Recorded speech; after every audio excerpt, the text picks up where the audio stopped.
సోదరి సోదరులారా, ఈ విధంగా మేమందరం కూడా ఈ ఉదయకాల సమయంలో పాటలు పాడుకుంటూ మీ యొక్క గ్రామానికి యేసుప్రభు వారి యొక్క మంచి శుభవర్తమానము మేము తీసుకొని వచ్చినాం. మీరందరూ కొన్ని నిమిషాలు దేవుని మాటలు విని దేవుడిచ్చే దీవెనలు ఆశీర్వాదాలు పొందాలని ప్రేమతో మిమ్మల్ని ఆహ్వానిస్తా ఉన్నాం. ఇప్పుడు మేము ఒక పాట పాడుకుంటా మీ మధ్యకు రావడం మీరందరూ కూడా విని ఉంటారు.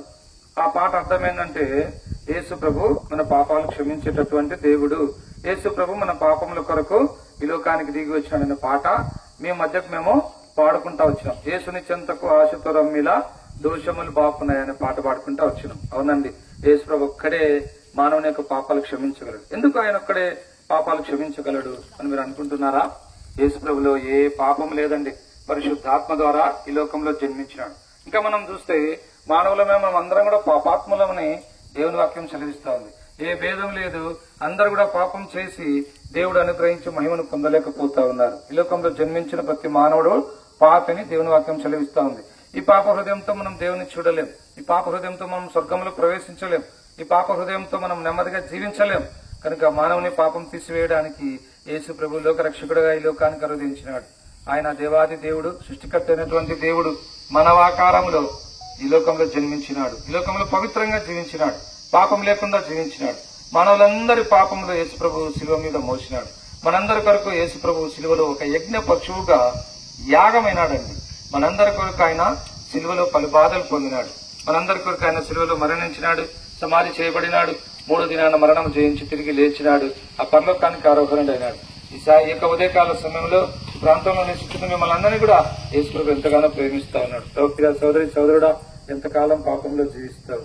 ఎంతకాలము దుర్వ్యసనాలకు బానిసై నీ జీవితాన్ని పాడు చేసుకుంటావు? ఎంతకాలం జీవితంలో నెమ్మది కోల్పోయి, శాంతి కోల్పోయి, సమాధానం కోల్పోయి బాధపడతావు? ఎంతకాలం నన్ను ఎవరు ఆదరిస్తారు, నేను ఒంటరిని అయిపోయాను, నాకెవ్వరు లేరు, నా జీవితం ఇంతే అని ఎంతకాలం బాధపడతావు? యేసు ప్రభు నీకు సమీపంగా వచ్చినాడు.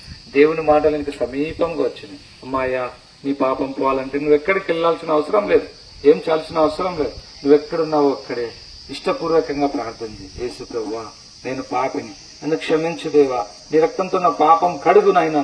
ఒక చిన్న ప్రార్థన చేస్తే చాలు, యేసు రక్తం ప్రతి పాపం నుంచి నిన్ను కడిగి పవిత్రులుగా చేస్తుంది. అమ్మాయ, నీ జీవితంలో నెమ్మది చూడగలవు, శాంతి చూడగలవు, సమాధానం చూడగలవు. అంతేకాదు, ఈ లోకం విడిస్తే పరలోక రాజ్యంలో ఈ గాయగములు ఆ దేవునితో యేసు ప్రభుతో కూడా ఆ బంగారు పట్టణంలో ఆకలి దప్పులు లేని రాజ్యంలో, సూర్యచంద్రులు లేని రాజ్యంలో, దేవుడైన ప్రభు ప్రకాశించే ఆ రాజ్యంలో నువ్వు ప్రవేశిస్తావు.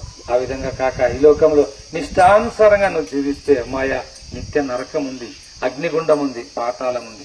నిన్నెవ్వరు రక్షించలేరు, నిన్నెవ్వరు అందులో నుంచి విడిపించలేదు, నిన్నెవ్వరు కాపాడలేదు. ఈ మాటలు వింటున్న నీవు ఇప్పుడే యేసు ప్రభుని నీ సొంత రక్షకునిగా నువ్వు అంగీకరించి పాపం నుంచి విడుదల పొందాలని ప్రేమతో మేమందరం కూడా మిమ్మల్ని ఆహ్వానిస్తా ఉన్నాం.